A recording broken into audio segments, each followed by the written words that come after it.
안녕하세요. 수만이 입시 멘토 김민규 소장입니다. 자, 오늘은 2023학년도 한국외대 입시 변화에 대해서 말씀드리도록 하겠습니다.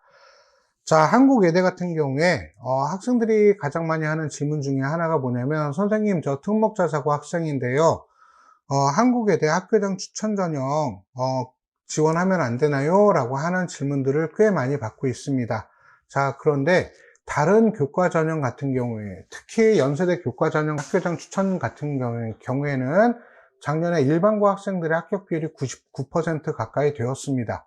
이 정도로 일반고 학생의 합격 비율이 높은데, 한국외대 같은 경우에는 다른 대학에 비해서 비교적 특목자사고 학생들도 모집하려고 한다라고 하는 것들을 기억을 해 주시기 바랍니다. 물론 어느 정도 내신 등급이 돼야 됩니다. 그리고 다른 상위권 대학에 비해서 조금 문호가 넓다라고 하는 거, 요거를 좀 기억을 해 주시기 바랍니다. 자, 무슨 의미냐? 교과 전형 같은 경우에는, 한국외대 같은 경우에는 한국외대 교과 전형의 내신 방법이 2019학년도에는 교과 전형을 등급 환산 점수 또는 원점수 환산 점수 중 상위값을 적용해서 하는 것으로 진행이 되다가, 2020학년도하고 2021학년도에는 등급 환산 점수만 적용해서 일반고 학생 중심으로 지원하는 경향을 보였습니다. 즉 무슨 얘기냐면, 등급 환산 점수만 적용하게 된다면 일반고 학생들에게 절대 유리하다라는 얘기예요. 자, 그런데 작년부터 2022학년도부터 다시 등급 환산 점수 또는 원점수 환산 점수 중 상위값을 적용해서 외고 학생들이나 지방 외고 학생들이나 아니면 광역 자사고 학생들의 어떤 합격 비율이 증가했음을 보이고 있습니다. 아직 공식적인 어떤 발표 결과는 안 나왔지만 선생님의 작년 어떤 입시 사례를 보면 이런 케이스들이 많이 전년도에 비해서, 전전년도에 비해서 나오고 있다라고 하는 거를 기억을 좀 해주시기 바라고요. 그래서 어느 정도 지금 내가 원점수, 환산점수가 좀 좋다라고 하는 지방권 외고나 아니면 광역자사고 학생들 같은 경우에는 한국외대 학교장 추천 전형도 한번 고민을 해봤으면 좋겠다라고 하는 말을 먼저 드리고 싶습니다.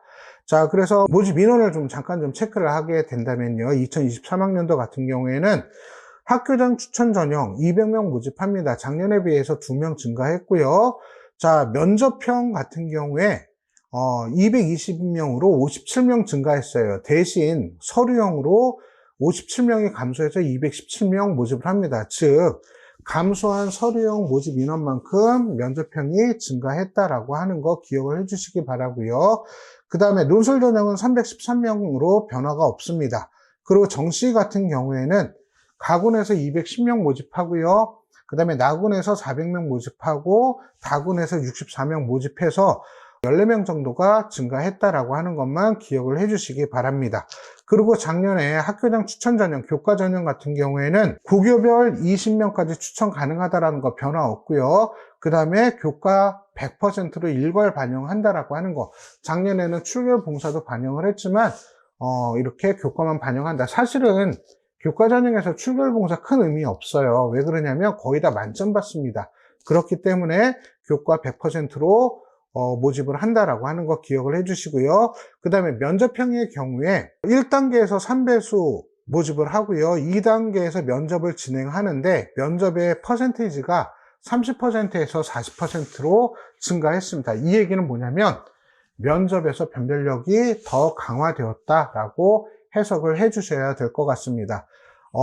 보통 대부분의 학교들이 1단계 통과한 합격생들의 어떤 분포나 이런 부분들 보면은 거의 다 조밀하게 되어 있기 때문에 면접에서 합격 여부가 달라진다, 이렇게 말씀하시는 입학사정관 평가자분들이 많이 계십니다. 그렇기 때문에 이렇게 단계별 평가에서는 면접의 반영 비율이 10% 올라갔다라고 하는 거는 아주 커다란 의미가 있다라고 하는 거 기억을 좀 해주시고요.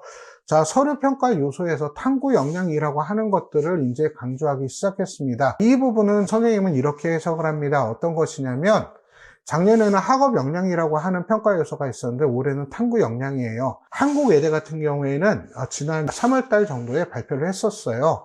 연세대학교, 한국외대, 건국대, 경희대, 중앙대 이렇게 5개 대학이 연합으로 국유학점제를 적용을 하고 그 다음에 문이과 통합 과정에 의해 가지고 새로운 방향의 어떤 평가를 구축하겠다라는 측면에서 연구한 내용을 발표한 어떤 그런 자료가 있었는데 그 자료를 보면은 진로 역량이라고 하는 것을 강조합니다.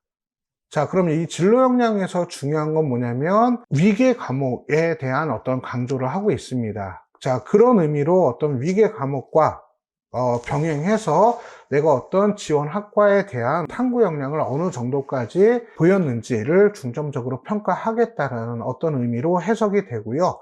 자, 선생님이 하나 이야기를 했습니다. 학생부 종합전형 준비하는 친구들 위계 과목에 대해서 꼭 좀 체크를 좀 해주시기 바랍니다. 기회가 된다면 이런 부분에 대해서는 좀 더 집중적으로 강의를 해드리도록 하겠습니다. 그래서 한국외대 같은 경우에는 변화된 내용들이 좀 있다라고 하는 거 기억을 좀 해주시고요. 그 다음에 정시 일반 전형 같은 경우에 일부 모집 단위에서 수능 영역별 반영 비율을 변경한 학과들이 좀 있습니다. 이런 부분들 좀 기억을 해주셔서 LD학부나 LT학부나 경상대학, 융합인재대학 같은 이런 학부 같은 경우에는 수학의 반영 비율을 30%에서 35%로 증가시켰다라고 하는 거 기억을 좀 해주시기 바랍니다. 그래서 한국외대 같은 경우에는 특목자사고 학생들도 교과 전형에 지원하는 비율이 점차적으로 증가하고 있다라고 하는 거 꼭 좀 기억을 해주시기 바랍니다. 자, 오늘 강의 이것으로 마치도록 하겠습니다. 감사합니다.